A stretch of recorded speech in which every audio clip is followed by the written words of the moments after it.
बिना रुपए किसी की शादी करके दिखवा दो जब बाभन किसे। नहीं, मंदिरों से परिवार किसका पलता है? मेरा।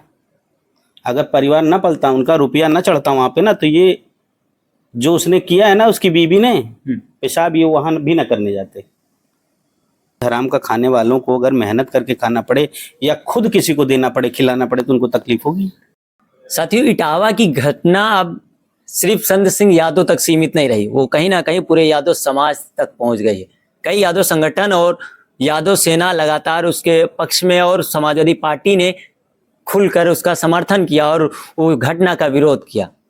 और ये घटना के बाद जब समर्थन हुई, इतनी सपोर्ट मिला, तो फिर अब वो परिवार सामने आता, कहता नहीं हमारी वाइफ के साथ और वहाँ महिला के साथ छेड़खानी हुई इसलिए हुआ।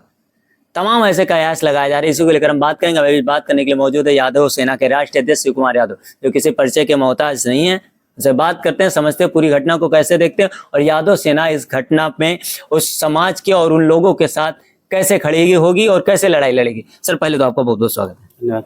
कैसे देखते हैं आप पूरी घटना को, जो इटावा में ये घटना हुई? मैं तो भाई देखता हूँ कि शायद उन लोगों को ना पता रहा हो, मान लेते हैं उनकी बात को कि ना पता रहा उनको कि ये यादव लोग हैं, कथावाचक जो हैं। तो पता चलने के बाद तो तकलीफ होगी कि जिनसे हम पैर छुआते आए हैं, जिनका दूध फ्री में खाते आए हैं, जिनका रुपया पैसा हड़पते आए हैं, उनका पैर हमने छू लिया, उनको व्यासपीठ पे बैठा दिया, जिसका जन्मजात हमारा अधिकार था। जबकि व्यासपीठ उनके बाप की नहीं, जो कथा सुनाते हैं वो यदुवंशियों के आराध्य की ही सुनाते हैं। उसके बाद भी उनके पेट में दर्द होता है। वहाँ से मिलने वाला पैसा, रुपया फ्री का जो चढ़ावा आता है, उसमें हिस्सेदारी यादव जी ले रहे थे। तो दिक्कत तो होगी। हराम का खाने वालों को अगर मेहनत करके खाना पड़े या खुद किसी को देना पड़े, खिलाना पड़े, तो उनको तकलीफ होगी। नहीं, आपका मानना है कि ये सब लड़ाई सिर्फ पैसे की है, जो पैसा मिलता है? बिल्कुल धंधे की है, धंधे की। धर्म नहीं, धंधा है। धर्म को आप धंधा बता है ये धंधा भाई। मंदिरों से परिवार किसका पलता है? मेरा।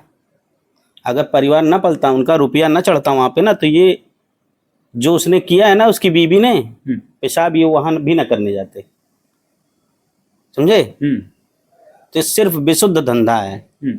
और मैं आपके माध्यम से ये कहना चाह रहा हूं कि अगर वो इतनी सत्यवादी है, 3 दिन बाद उसको समझ में आया कि उसके साथ छेड़छाड़ की जा रही थी, उसको रेप करने की कोशिश की जा रही थी, है ना, तो सरकार के पास अगर पैसा हो ना, तो लाइट डिटेक्टर टेस्ट करवाए सरकार, उसका पूरा पैसा वहन करने के लिए मैं तैयार हूँ। मुझे पता है वो झूठ बोल रही है। पूरा पैसा यादव सेना खर्च करेगी, पूरा वहन करने के लिए हम अकेले तैयार हैं। मुझे पता है वो झूठ बोल रही है। 3 दिन में वो सीखी पड़ी है, उसको समझाया गया है। जो घड़ियाली आंसू शुरुआत के इंटरव्यू में बहा रहे हैं, रोने की कोशिश कर रहे हैं, वो 5 मिनट बाद हंसने लग रहे हैं। इसके साथ छेड़छाड़ होगी, जो प्रताड़ित होगा उसको हंसी आएगी। हमको तो ये तीनों जिनके साथ हुई घटना, जिनका बाल छिलवाया गया है, जिनके साथ मारपीट की गई है, जो दोनों आचार्य थे और उनका सहयोगी एक ढोलकिया संत कुमार यादव और ये कठेरिया लड़का और मुकुटमणि यादव जी जो कथावाचक थे, हमको तो ये हंसते नहीं कहीं दिखाई दिए। इनके चेहरे पे दर्द दिख रहा है, हमको उसके चेहरे पे तो कुटिलता पूरी दिखी है। वो कह रहे धमकी दे रहे थे, धमकी दे कि हमारे सपा प्रमुख से सीधे संबंध है। 3 दिन पहले तुम धमकी से डर गए, तुम छड़वा ली खुद को, और 3 दिन बाद तुमको धमकी का डर खत्म हो गया।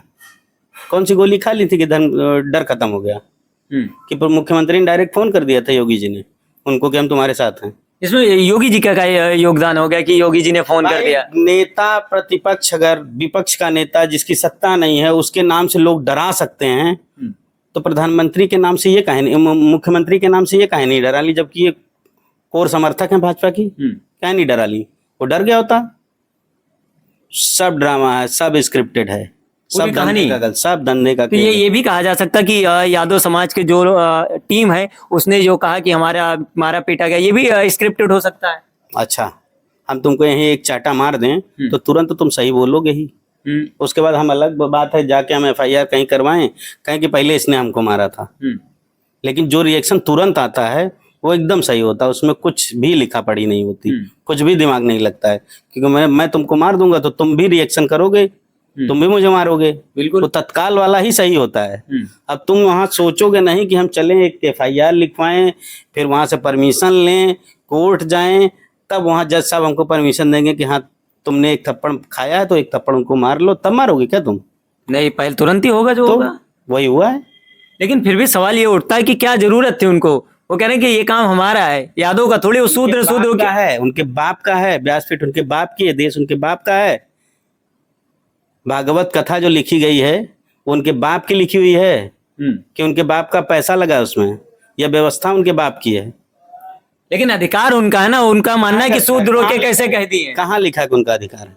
वो तो यही कह रहे हैं ना, शूद्र है, शूद्रों के कैसे कह। देखो, जब तक मूर्ख यादव ये मानता रहेगा कि ब्राह्मण से ही हमारा भला है, बच्चा पैदा होगा, नामकरण इन धूर्तों के पास करवाने जाएगा, गाड़ी खरीदेगा मेहनत करके, इन धूर्तों के पास टीका लगवाने जाएगा, घर खरीदेगा, इन धूर्तों से गृह प्रवेश करेगा, अपने बेटे बेटियों की शादी करेगा, इन धूर्तों के पास जाएगा, तब तक ये शोषण करते रहेंगे धर्म के नाम पे। बिना रुपए किसी की शादी करके दिखवा दो, जब बाभन किसे नहीं करते हैं तो धंधा नहीं है, फ्री में करते हैं।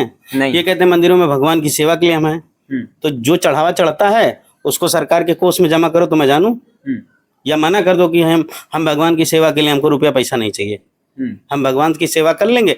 जब सबको भगवान दे रहा है तो भगवान में शक्ति होगी, तो भगवान इनको रुपया दे देगा अपने आप। तो फिर क्या ये इंसानों से लेने की क्या जरूरत है? ये मान लिया जाए जैसे कि कल एक घटना उड़ीसा की भी हुई है कि दो लोग जब से प्रधानमंत्री बना है, जो आरएसएस से संचालित हो रहा है, आरएसएस के रिमोट से, और उसके बाद जितने भी प्रदेशों में भाजपा की सरकार है, सब जगह शोषण होगा। ये सारी घटनाएं सब भाजपा के इशारे पर हो रही हैं। भाजपा के इशारे पर हो रही है, भाजपा के शासन में हो रही हैं, क्योंकि उनको पता है कि नाम मात्र का संविधान है, पूरी मनुस्मृति से भाजपा सरकारें चल रही हैं, संविधान सिर्फ दिखावा है।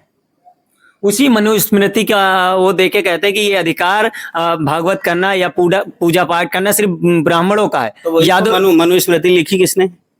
मनु ने, जिसको ये अपना बाप दादा पुरखा मानते हैं, जो एक नंबर का धूर्त था, जिसने सब वर्ण व्यवस्था बनाई, जिसने लोगों को ऊंच नीच बनाया, जिसने बांटा तो वर्ण के नाम पे कि कहा लोग जन्म से नहीं होंगे, लेकिन जन्म से ही ब्राह्मण होता है।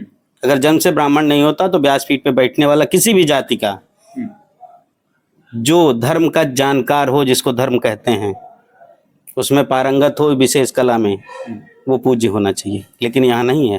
उसको मारा गया, उससे नाक रगड़वाई गई, उसके ऊपर पेशाब छिड़का गया। इससे ज्यादा घटिया मानसिकता किसी की हो सकती है? वो भी अपनी पत्नी से पेशाब करवाया उसने, कितना धूर्त होगा वो। इन धूर्तों से लड़ने का एकमात्र तरीका है कि इनको और इनके धर्म सहित इनको लात मार दो। न इनको अपने यहाँ बुलाओ, न इनके यहाँ जाओ, न दो न लो, अपने आप खत्म हो जाएंगे। ये जितना उछलना है तुम्हारे दिए हुए धन पे उछलना है, तुम्हारे दिए हुए दान पे उछलना है। जिस दिन दान बंद कर दोगे, आधे भूखमरी के शिकार हो जाएंगे। लेकिन वही भागवत करवाता सबसे ज्यादा यादव है। तो मूर्ख है, मैं तो कह रहा हूँ। जो पेरियार ललई सिंह को आज तक ना समझ पाया, वो मूर्ख ही है।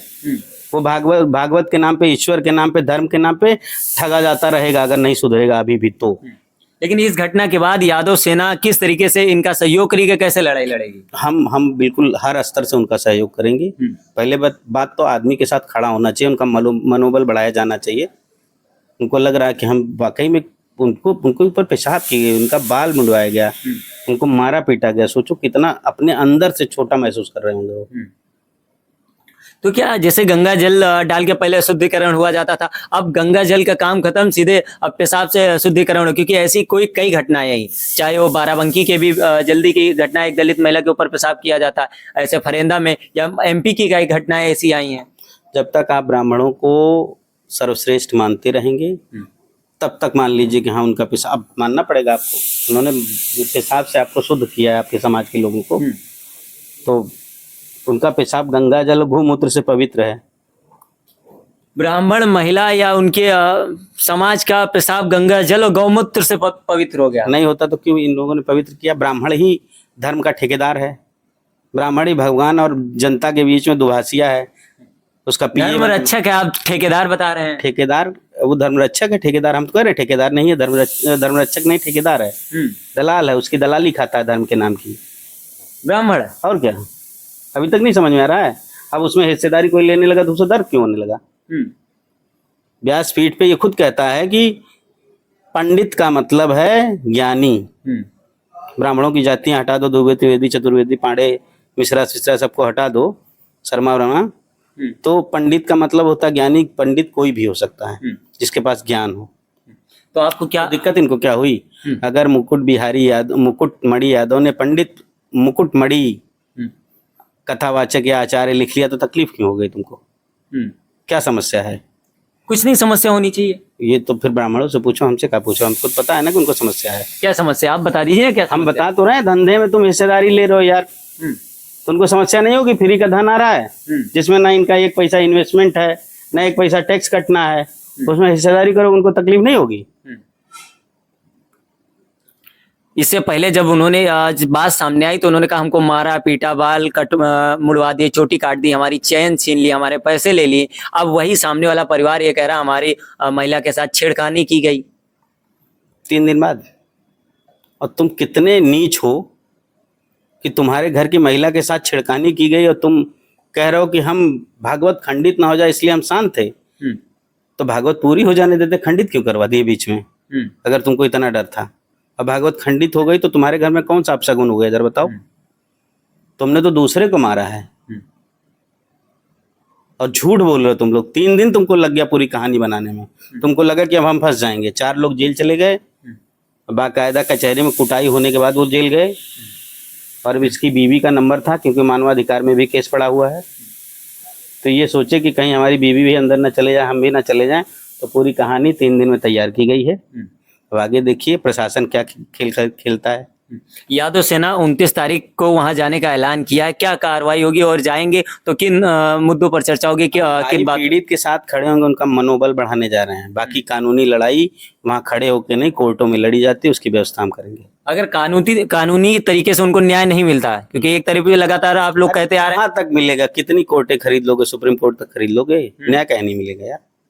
थोड़ी देर से मिलेगा, मिलेगा जरूर। लड़ाई लड़ती रहेगी यादव सेना। एक आखिरी सवाल आपसे है कि क्या ये मान लिया जाए कि हम फिर से उसी मनुवादी, वही सामंतवादी विचारधारा में देश जगड़ता जा रहा है? बिल्कुल। अब दिख नहीं रहा है।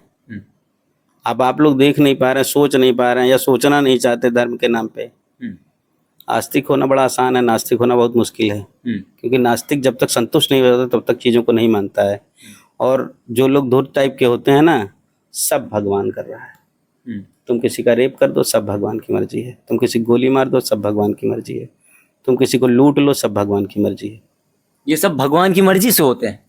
अगर सब भगवान की मर्जी से हो ही रहा है, भगवान है तो वो खुद कहते हैं सब भगवान की इच्छा है। बिना भगवान की इच्छा कुछ नहीं होता।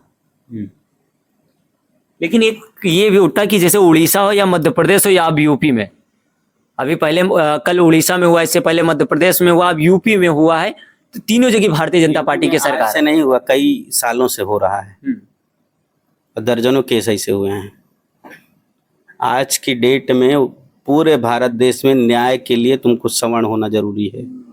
निर्भया अगर ब्राह्मण न होती तो कौशाम्बी की तरह ही होती घटना, कि उसको ही दोषी घोषित कर दिया जाता, उसी के घर वालों को जेल भेज दिया। तो वहाँ यहाँ वही हो रहा है। पीड़ित पक्ष यादव है और शोषण करने वाला ब्राह्मण, पूरा ब्राह्मण समाज है। उस क्षेत्र का, उस गांव का पूरा ब्राह्मण है। इसलिए आपको उल्टा फंसाया जा रहा है, क्योंकि वही मनुवादी गद्दी पे बैठे हैं।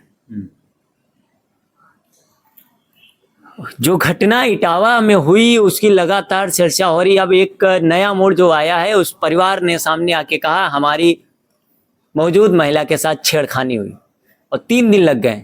ये यादव सेना के अध्यक्ष शिव कुमार यादव के 3 दिन लग गए ये समझने में कि हम महिला के साथ छेड़खानी हुई, और जो पेशाब से उसका शुद्धिकरण किया गया, क्योंकि गंगा जल से होता माना जाता है, लेकिन अब महिला के पेशाब से।